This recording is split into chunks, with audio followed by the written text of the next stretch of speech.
हूँ। साथियों हम लोग जो है कि दृष्टि पब्लिकेशन के द्वारा जो बुक प्रकाशित हुई है जनरल साइंस, और वो भी एनसीईआरटी बेस पर है। एनसीईआरटी के जो है कि चैप्टर के उन्होंने जो है कि एमसीक्यू फॉर्म में बहुविकल्पी प्रश्नों में उसको बनाया है, तो उसी को हम लोग देख रहे हैं। हम कक्षा 6 के एनसीईआरटी पर बने हुए सवालों को देख चुके हैं विज्ञान के। आज देखेंगे कक्षा 7 के। तो कक्षा 7 में जो पहला चैप्टर है वो है पादपों में पोषण। पादपों में पोषण, इससे जो पहला सवाल बना है वो ये है कि निम्नलिखित कथनों में से कौन सा या से सत्य है या है। पहला है कि जो जीव अपना भोजन स्वयं संश्लेषित करते हैं स्वपोषी कहलाते हैं। जो जीव अन्य पादपों द्वारा संश्लेषित भोजन ग्रहण करते हैं विषमपोषी कहलाते हैं। तो प्रश्न बनाया इन्होंने कि नीचे दिए गए कूट का प्रयोग करके सही उत्तर का चयन कीजिए। केवल एक सही है या केवल दो या एक और दो दोनों, या न तो एक और न ही दो। तो इसमें जो साथियों सही विकल्प है वो है कि दोनों सही है, मतलब दिए हुए कथन दोनों सही हैं। उपर्युक्त दोनों कथन सही हैं। सभी सजीवों को भोजन की आवश्यकता होती है। पादप अपना भोजन स्वयं बनाते हैं, इसलिए इन्हें स्वपोषी भी कहा जाता है। जंतु एवं अधिकतर अन्य जीव पादपों द्वारा संश्लेषित भोजन ग्रहण करते हैं, इसलिए इन्हें विषमभोजी भी कहा जाता है। अब क्वेश्चन नंबर 2 है कि निम्नलिखित में से किसे या किन्हें पादप की खाद्य फैक्ट्रियां कहा जाता है। पत्ता, तना, जड़, शाखा। नीचे दिए गए कूट का प्रयोग करके सही उत्तर का चयन करिए। केवल एक, केवल दो, एक और दो दोनों, केवल एक और तीन और चार। तो इसका जो सही विकल्प है वो है केवल एक, पत्ता। देखिए पादपों में खाद्य पदार्थों का संश्लेषण मुख्यतः पत्तियों द्वारा होता है, इसलिए पत्तियां पादप की खाद्य फैक्ट्रियां कही जाती हैं। मृदा में उपस्थित जल एवं खनिज जड़ द्वारा अवशोषित किए जाते हैं तथा वाहिकाओं के माध्यम से पत्तियों तक पहुंचाए जाते हैं। क्वेश्चन नंबर 3 है कि निम्नलिखित में से कौन से प्रकाश संश्लेषण के लिए आवश्यक है। क्लोरोफिल, सूर्य का प्रकाश, कार्बन डाइऑक्साइड, जल। पूछ रहा है कि कौन सा प्रकाश संश्लेषण के लिए आवश्यक है। तो इन्होंने कूट बनाया है कि एक और दो, दो और तीन, तीन और चार, एक दो तीन चार। तो इसकी जो व्याख्या है वो देखते हैं साथियों। क्वेश्चन नंबर 3 की वो इसमें विकल्प इन्होंने सही है कि सभी।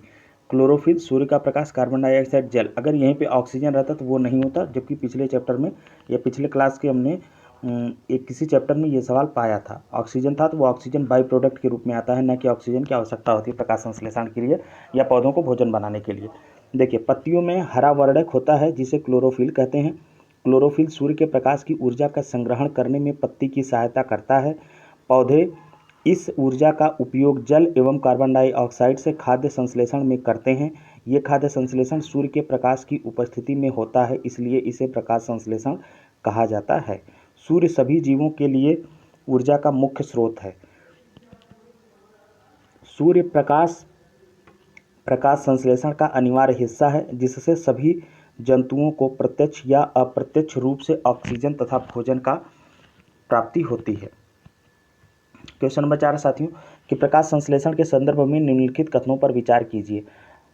पहला कथन है कि प्रकाश संश्लेषण की प्रक्रिया द्वारा ऑक्सीजन गैस तथा कार्बोहाइड्रेट बनता है।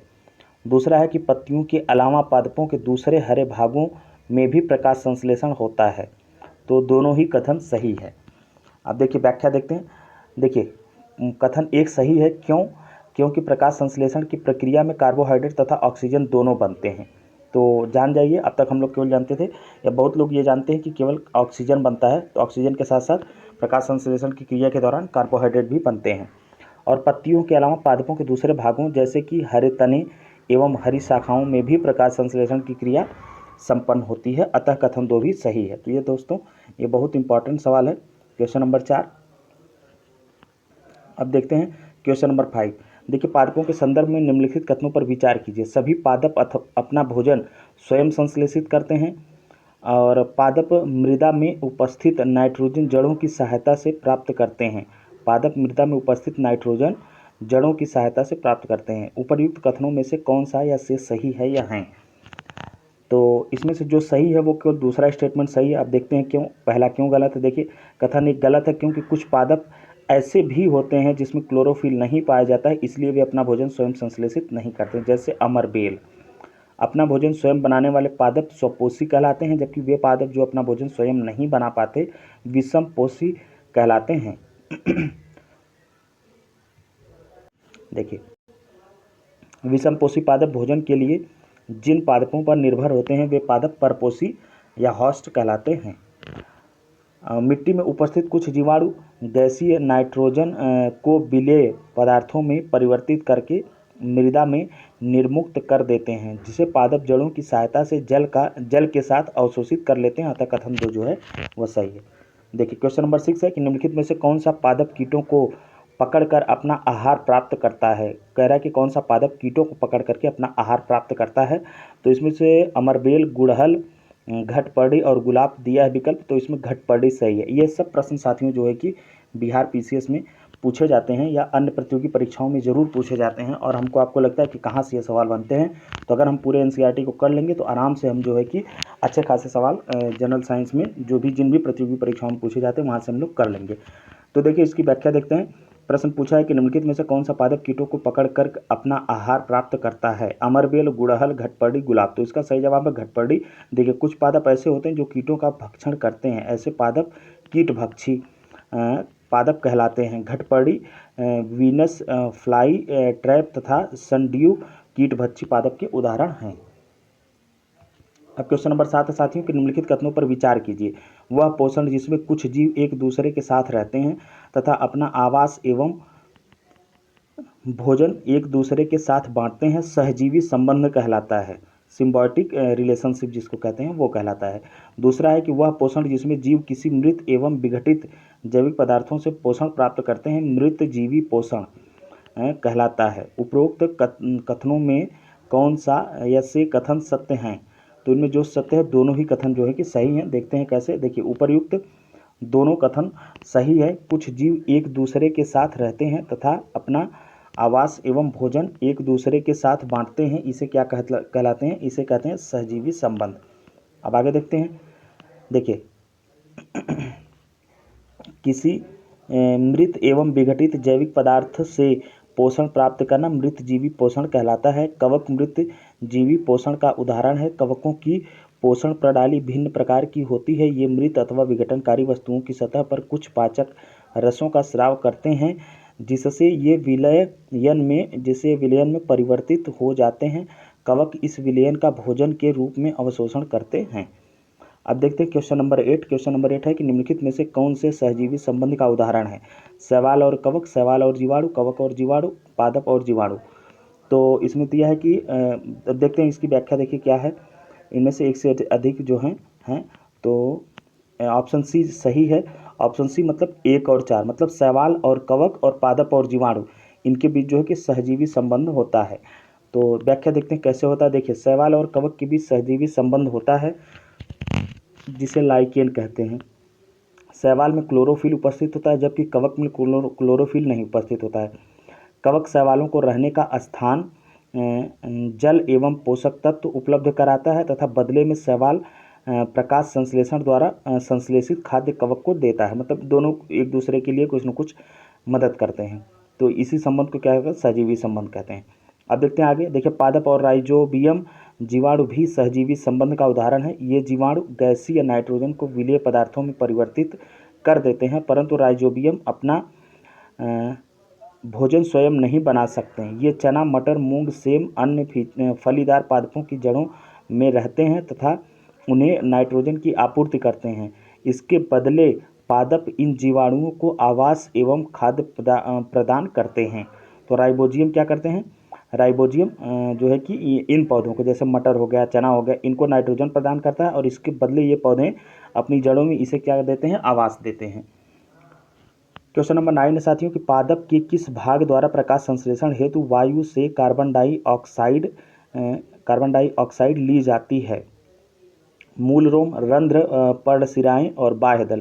तो इसका सही जवाब है कि रंध्र। देखिए, पत्ती की सतह पर उपस्थित मूल रंध्रों द्वारा वायु में उपस्थित कार्बन डाइऑक्साइड प्रवेश करती है। यह रंध्र कोशिकाओं द्वारा घिरे होते हैं। अब क्वेश्चन नंबर 10 है साथियों कि प्रकाश संश्लेषण प्रक्रम द्वारा पौधे कार्बोहाइड्रेट का संश्लेषण करते हैं।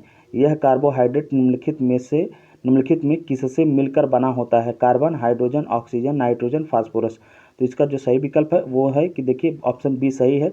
मतलब प्रकाश संश्लेषण प्रक्रम द्वारा पौधे कार्बोहाइड्रेट का संश्लेषण करते हैं। यह कार्बोहाइड्रेट किससे किससे बना होता है? तो यह कार्बोहाइड्रेट बना होता है साथियों कार्बन से और हाइड्रोजन से, कार्बन, हाइड्रोजन और ऑक्सीजन से मिलकर के बना होता है। देखिए कार्बोहाइड्रेट कार्बन, हाइड्रोजन और ऑक्सीजन से मिलकर बना होता है, इसलिए विकल्प बी सही है। तो हमको आपको याद रखना है कार्बोहाइड्रेट में कौन कौन से तत्व होते हैं। कार्बन होता है, हाइड्रोजन और ऑक्सीजन।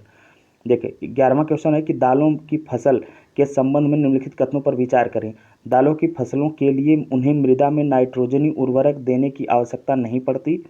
और कारण है कि क्योंकि दालों की फसल मृदा से नाइट्रोजन ग्रहण नहीं करती हैं, बल्कि कुछ विशेष जीवाणु फसलों को नाइट्रोजन प्रदान करते हैं।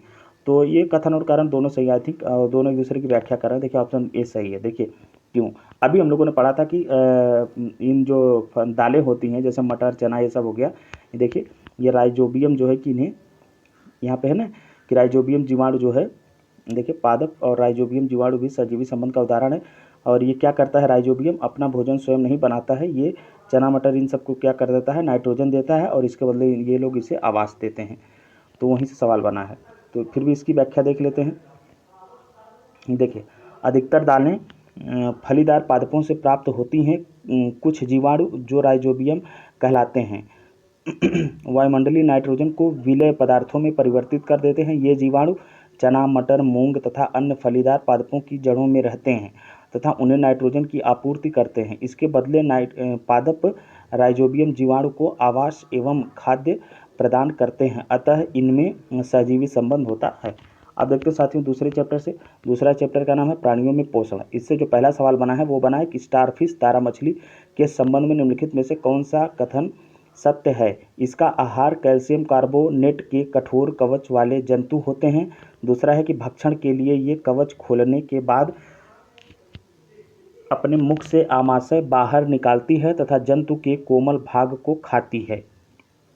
तो इसके बारे में जो कथन है ये दोनों ही स्टेटमेंट सही है। देखते हैं। देखिए उपयुक्त दोनों कथन सही है। तारा मछली भोजन को सीधे आमाशय में ही ग्रहण करती है, तो ये हमको आपको याद रखना है। ये दांतों से चबाती नहीं हमारे आपकी तरह से, ये क्या कर देती है अपने स्टमक में डायरेक्ट अपने फूड को क्या कर लेती है, एब्जॉर्ब कर लेती है। ये कैल्शियम कार्बोनेट के कठोर कवच वाले जंतुओं को आहार बनाती है। किनको? जिनका कवच कैल्शियम कार्बोनेट का कठोर कवच होता है, उन जंतुओं को ये अपना भोजन बनाती है। और कवच खोलने के बाद अपने मुख से आमाशय बाहर निकालती है तथा जंतु के कोमल भाग को खाती है। तो क्या करती है ये, कवच खोल लेती है, मतलब वो जो कैल्शियम कार्बोनेट का कवच होता है उसको खोल लेती है। फिर उसके बाद जो है कि अपने जंतु का जो कोमल भाग होता है उसको खाती है और आमाशय वापस शरीर में चला जाता है तथा आहार धीरे धीरे पचता है। अब क्वेश्चन नंबर 2 है साथियों कि पाचन तंत्र के संबंध में निम्नलिखित कथनों पर विचार कीजिए। पहला है कि पाचक रस सरल पदार्थों को जटिल बनाता है जो पाचन में सहायक है। दूसरा है कि आमाशय की आंतरिक भित्ति क्षुद्रांत्र तथा आहार नाल से संबद्ध ग्रंथियां पाचक रस स्रावित करती हैं।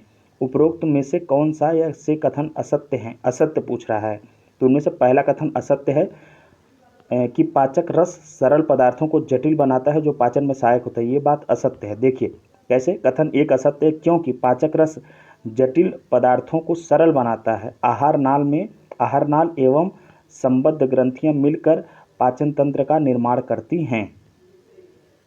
तो पाचक रस जो है कि सरल पदार्थों को जटिल बनाता है, इन्होंने ये कहा था, जबकि ये क्या करता है, ये पाचक रस जटिल पदार्थों को सरल बनाता है, उल्टा होता है। और आहार नाल मतलब स्टेटमेंट के हिसाब से इनके जो है कि इसका काम उल्टा होता है। और देखते हैं दूसरा कथन क्यों सही है। देखिए आमाशय की आंतरिक भित्ति क्षुद्रांत तथा आहार नाल से संबद्ध ग्रंथियां पाचक रस स्रावित करती हैं जो पाचन में सहायक होते हैं, अतः कथन 2 जो है वह सही है। तीसरा है सवाल कि निम्नलिखित कथनों में से कौन सा या से सही है या है? पहला है स्टेटमेंट कि यकृत शरीर की सबसे बड़ी ग्रंथि है, लीवर जिसको कहते हैं, और यकृत पित्त रस स्रावित नहीं करता है। और तीसरा है कि पित्त रस वसा के पाचन में महत्वपूर्ण भूमिका निभाता है। तो इनमें से पूछा है कि कौन से सही हैं? तो सही है साथियों ऑप्शन बी, मतलब पहला और तीसरा स्टेटमेंट सही है। देखिए कथन 2 गलत क्यों है? कथन 2 गलत है मतलब कि कथन 2 इन्होंने कहा है कि यकृत पित्तरस स्रावित नहीं करता, जबकि यकृत पित्तरस स्रावित करता है। देखिए, क्योंकि यकृत पित्तरस का स्रावण करता है जो एक थैली में संग्रहित होता है, इसे पित्ताशय कहते हैं। अन्य दोनों कथन सही है। तो दोनों कथन जो सही उनको हम एक बार पुनः पढ़ रहे हैं, क्योंकि ऐसे ही हमको तैयारी करना है। देखिए, यकृत शरीर की सबसे बड़ी ग्रंथि है। तो अगर ये सवाल आए कि शरीर की सबसे बड़ी ग्रंथि कौन सी है, तो यहाँ पे हम अब आप जान गए कि लीवर या यकृत जो है वो हमारे शरीर की सबसे बड़ी ग्रंथि है। उसके बाद है कि पित्तरस वसा के पाचन में महत्वपूर्ण भूमिका निभाता है। तो यकृत से पित्तरस स्रावित होता है और यह पित्तरस क्या करता है, वसा के पाचन में महत्वपूर्ण भूमिका निभाता है। अब देखते हैं क्वेश्चन नंबर 4। देखिए, रूमिनेंट अथवा रोमंथी जंतुओं के संदर्भ में निम्नलिखित कथनों में से कौन सा या से सही है या है। पहला है कि रूमिनेंट में आमाशय 4 भागों में बंटा होता है। दूसरा है कि रूमेन में भोजन का आंशिक पाचन होता है। तीसरा है कि बाद में जंतु इसे छोटे छोटे पिंडकों के रूप में मुख में लाता है तथा इसे चबाता है। इसे रोमंथन या जुगाली करना कहते हैं। नीचे दिए गए कूट का प्रयोग करके सही उत्तर का चयन कीजिए। और तो इसमें जो है कि तीनों स्टेटमेंट जो है वो सही है। तो इसकी व्याख्या देख लेते हैं। देखिए, उपर्युक्त सभी कथन सही है। घास खाने वाले जंतु वास्तव में पहले घास को जल्दी जल्दी निकलकर आमाशय के एक भाग में भंडारित कर लेते हैं। यह भाग रूमेन कहलाता है। क्या कहलाता है यह भाग? रूमेन, जिसको हम प्रथम आमाशय भी कह सकते हैं। रूमिनेंट में आमाशय 4 भागों में बटा होता है।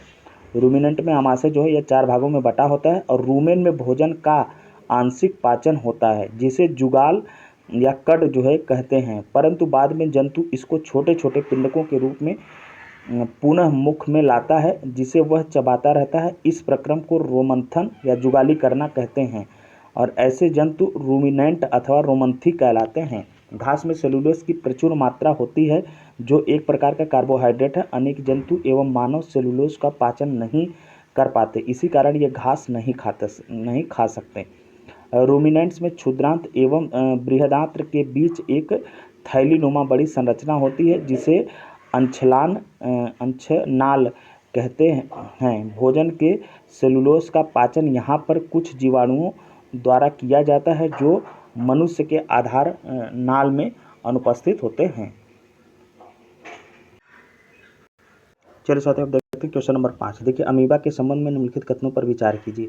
पहला कथन कि यह जलाशयों में पाया जाने वाला एक कोशिकीय जीव है। दूसरा है कि अमीबा अपनी आकृति एवं स्थिति निरंतर बदलता रहता है। और तीसरा है कि अमीबा की कोशिका में एक कोशिका झिल्ली, एक गोल सघन केंद्रक एवं कोशिका द्रव में बुलबुले के समान अनेक घानियाँ होती हैं। तो उपर्युक्त कथनों में से कौन सा सही है? तो इसके बारे में जो साथियों तीनों कथन दिया वो तीनों सही है। देखिए, अमीबा के संबंध में व्याख्या देख लीजिए। अमीबा के संबंध में उपर्युक्त सभी कथन सत्य हैं। यह जलाशयों में पाया जाने वाला एक कोशिकीय जीव है, जो अपनी आकृति एवं स्थिति निरंतर बदलता रहता है। इसकी कोशिका में एक कोशिका झिल्ली, एक गोल सघन केंद्रक एवं कोशिका द्रव में बुलबुले के समान अनेक घानियाँ उपस्थित होती हैं। अब क्वेश्चन नंबर 6 साथियों कि सूची दिया है। सूची 1 का सूची दो से जो है कि मिलान करना है। पहले में अंग है, दूसरे सूची में उस अंग की विशेषता। आमाशय है पहले अंग में आमाशय, छोटी आंत, बड़ी आंत और यकृत। तो साथियों, अभी हम लोगों ने पढ़ा था पिछले प्रश्न में, यकृत जो है ये हमारे शरीर की सबसे बड़ी ग्रंथि होती है। तो हम डी को अगर ए से मिलाएंगे तो हमारा जो है कि डी का 1 मतलब कि देखिए ऑप्शन बी सही हो जाएगा। केवल एक भी अगर जिसको आता रहेगा तो उसका सही हो जाएगा। तो इस तरह से हम और बाकी देख लेते हैं। देखिए, तो इस तरह से हमारा जो है कि आमाशय मतलब कि ए का 4। देखिए, आमाशय का काम क्या है? अम्ल का निर्मोचन करना। और छोटी आंत ये जो है कि पचे हुए भोजन का रुधिर वाहिकाओं में अवशोषण करती है। और जो बड़ी आंत होती है यह क्या करती है? जल का अवशोषण करती है। और यकृत शरीर की सबसे बड़ी जो है कि ग्रंथि है। लेकिन इसकी व्याख्या देखते हैं। देखिए, आमाशय का आंतरिक स्तर श्लेष्मल हाइड्रोक्लोरिक अम्ल तथा पाचक रस स्रावित करता है। श्लेष्मल आमाशय के आंतरिक अस्तर को सुरक्षा प्रदान करता है। अम्ल अनेक ऐसे जीवाणुओं को नष्ट करता है जो भोजन के साथ वहां तक पहुंच जाते हैं। साथ ही यह माध्यम को अम्लीय बनाता है, जिससे पाचक रसों को क्रिया करने में सहायता मिलती है। पाचक रस मतलब जठर रस प्रोटीन को सरल पदार्थों में विघटित कर देता है। पचा हुआ भोजन अवशोषित होकर क्षुद्रांत की भित्ति में स्थिर रुधिर वाहिकाओं में चला जाता है। इस प्रक्रम को अवशोषण कहते हैं। और जल में कुछ लवण बड़ी आंत में अवशोषित होते हैं। यकृत शरीर की सबसे बड़ी ग्रंथि है। यह पित्त रस का स्राव करती है। पित्त रस वसा के पाचन में महत्वपूर्ण भूमिका निभाता है। अब क्वेश्चन नंबर 7 है साथियों कि निम्नलिखित कथनों पर विचार करें। कार्बोहाइड्रेट, प्रोटीन एवं वसा महत्वपूर्ण खाद्य संगठक हैं। दूसरा है कि इनका पाचन जंतुओं के शरीर में इसी रूप में होता है। तो इनमें से जो पहला कथन है वही केवल सही है और दूसरा कथन गलत है। तो देखिए कैसे, देखिए व्याख्या में देखते हैं। कार्बोहाइड्रेट, प्रोटीन, विटामिन आदि हमारे भोजन के महत्वपूर्ण संगठक हैं, परंतु इसका पाचन हमारे शरीर में इसी रूप में न होकर के छोटे छोटे अवयव के रूप में होता है। तो स्टेटमेंट क्या दिया है कि कार्बोहाइड्रेट, प्रोटीन एवं वसा महत्वपूर्ण खाद्य संगठक हैं। हाँ, अब जैसे अब व्याख्या में देखते हैं कि जैसे कार्बोहाइड्रेट का पाचन ग्लूकोज के रूप में, वसा का पाचन अम्ल या ग्लिसरॉल के रूप में और प्रोटीन का पाचन एमिनो अम्ल के रूप में होता है। तो ये जो दूसरा कथन गलत है इसलिए है कि इसका पाचन जंतुओं के शरीर में इसी रूप में होता है, तो इसी रूप में नहीं होता है। अब देखिए क्वेश्चन नंबर 8 देखते हैं। क्वेश्चन नंबर 8 है कि पाचन क्रिया के संबंध में निम्नलिखित कथनों पर विचार करें। पहला है कि कार्बोहाइड्रेट सरल शर्करा जैसी ग्लूकोज में परिवर्तित हो जाता है, और दूसरा है कि वसा अम्ल एवं ग्लिसरॉल में परिवर्तित हो जाता है। तीसरा है कि प्रोटीन अमीनो अम्ल में परिवर्तित हो जाता है। तो दिए हुए सभी कथन सही हैं। देखिए, छोटी आंत में पाचन का एक महत्वपूर्ण चरण है। यह यकृत एवं अग्न्याशय के स्राव प्राप्त करती है। इसके अतिरिक्त उनके भित्ति से भी कुछ रस स्रावित होते हैं और अग्न्याशय से जो है कि अग्न्याशयिक रस निकलता है, जो कार्बोहाइड्रेट एवं प्रोटीन पर क्रिया करता है तथा इनको सरल रूप में परिवर्तित कर देता है। आंशिक रूप से बचा भोजन छोटी आंत के निचले भाग में पहुंचता है, जहां आंत्र रस पाचन क्रिया को पूर्ण करता है। इस प्रक्रिया में कार्बोहाइड्रेट सरल शर्करा जैसे ग्लूकोज में वसा अम्ल तथा ग्लिसरॉल में तथा प्रोटीन अमीनो अम्ल में परिवर्तित हो जाती है। अब देखते हैं साथियों क्वेश्चन देखते हैं जो वो चैप्टर नंबर 3 से रहेगा। नाम है इसका रेशों से वस्त्र तक। पहला सवाल है कि निम्नलिखित कथनों पर विचार कीजिए। पहला स्टेटमेंट इसमें बताया है कि जंतुओं से प्राप्त किए जाने वाले रेशे जांतव रेशे कहलाते हैं। दूसरा है कि रेशम के रेशे रेशम कीट के कोष से प्राप्त होते हैं। दूसरा है कि भेड़, बकरी तथा याक ऊन देने वाले जंतु हैं। तो ये तीनों ही स्टेटमेंट जो है कि सही है। उपयुक्त सभी कथन सही हैं। जंतुओं से प्राप्त किए जाने वाले रेशे जांतव रेशे कहलाते हैं। इनमें से रेशम के फाइबर रेशम कीट के कोकून से प्राप्त होते हैं तथा ऊन के रेशे भेड़, बकरी तथा याक के बालों से प्राप्त किए जाते हैं। अब क्वेश्चन नंबर 2 है साथियों, निम्नलिखित कथनों पर विचार। निम्नलिखित कथनों में से कौन सा सही है या है। पहला है स्टेटमेंट कि अंगोरा ऊन को अंगोरा नस्ल की बकरियों से प्राप्त किया जाता है। दूसरा है कि अंगोरा नस्ल की बकरियां कश्मीर के पहाड़ी क्षेत्रों में पाई जाती हैं। और तीसरा है कि पश्मीना शॉल अंगोरा नस्ल की बकरियों की त्वचा पर उपस्थित मुलायम बालों से बनाई जाती है। और इस विकल्प बनाया है कि केवल 1 और 2 सही है, केवल 2 सही है, 1 और 3 सही है, केवल 3 सही है। तो इसका जो जवाब है साथियों, पहला और दूसरा स्टेटमेंट सही है, बाकी तीसरा गलत है। देखिए कथन 3 गलत है, क्योंकि कश्मीर की मशहूर पश्मीना शॉल कश्मीरी बकरियों की त्वचा पर उपस्थित मुलायम बालों से बनाई जाती है, जबकि इन्होंने क्या कहा है कि पश्मीना शॉल अंगोरा नस्ल की बकरियों, तो किससे साथियों बनाई जाती है, पश्मीना शॉल की बकरियों के त्वचा पर उपस्थित मुलायम बालों के से बनाई जाती है। और अंगोरा ऊन को अंगोरा नस्ल की बकरियों से प्राप्त किया जाता है, जो जम्मू एवं कश्मीर के पहाड़ी क्षेत्रों में पाई जाती है। अतः कथन 1 और 2 जो है वो सही है। अब तीसरा सवाल है कि रेशम के संदर्भ में निम्नलिखित कथनों पर विचार कीजिए। रेशम कीट पालन को सेरीकल्चर कहा जाता है और रेशम फाइबर प्रोटीन से बने होते हैं, मतलब उसके रेशे जो है कि प्रोटीन से बने होते हैं। और तीसरा है कथन कि रेशम के रेशे रेशम कीटों से प्राप्त किए जाते हैं। तो दिए हुए सभी स्टेटमेंट साथियों सही हैं। देखते हैं व्याख्या। देखिए, रेशम कीट पालन को सेरीकल्चर कहा जाता है। रेशम फाइबर जो है रेशे प्रोटीन से बने होते हैं, अतः कथन 1 और 2 सही हैं। रेशम के रेशों का एक आवरण कोकून बनाते हैं। कोकून से रेशम को पृथक करके उनका संसाधन किया जाता है और फिर धागा बनाया जाता है। भारत में रेशम उत्पादन के संबंध में निम्नलिखित विभिन्न प्रकार के उद्योगों में महिलाओं की भूमिका महत्वपूर्ण है। रेशम कीट पालन, कोकून या कोष जो है वह रेशम से कोकून से रेशम को निकालने और कच्चे रेशम से वस्त्र निर्माण आदि कार्य अधिकतर महिलाओं के द्वारा किया जाता है। रेशम उत्पादन में भारत विश्व के अग्रणी राज्यों में से एक है। अब देखते हैं क्वेश्चन नंबर 4 कि रेशम के संदर्भ में निम्नलिखित कथनों में से कौन सा या से सही है। इसका मृदु रेशा जो कि सूत्र स्टील के तार जितना मजबूत होता है। और दूसरा स्टेटमेंट है कि टसर, मूगा और कोसा रेशम की किस्में हैं। तो दिए हुए दोनों ही कथन साथियों सही है। देखिए उपयुक्त दोनों कथन सही हैं। रेशम का मृदु रेशा स्टील के तार जितना मजबूत होता है। रेशम कीट अनेक किस्म के होते हैं जो एक दूसरे से काफ़ी अलग दिखाई देते हैं और उनसे प्राप्त होने वाला रेशम का धागा गठन अर्थात रूक्षता, चिकनाहट, चमक आदि में भिन्न होता है। अतः टसर रेशम, मूगा रेशम, कोसा रेशम तथा अन्य प्रकार के रेशम विभिन्न किस्म के रेशम कीटों द्वारा काते गए कोकूनों से प्राप्त किए जाते हैं। सबसे सामान्य रेशम कीट शहतूत रेशम कीट है। ये रहा क्वेश्चन नंबर 4। अब देखते हैं साथियों क्वेश्चन नंबर 5। क्वेश्चन नंबर 5 है कि निम्नलिखित कथनों पर विचार कीजिए। रेशम की खोज सर्वप्रथम भारत में हुई।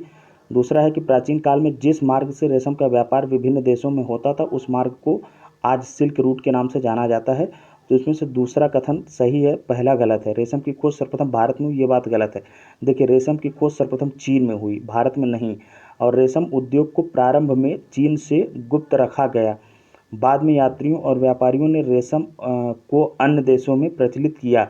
जिस मार्ग से उन्होंने यात्रा की थी उसे आज भी सिल्क रूट कहा जाता है।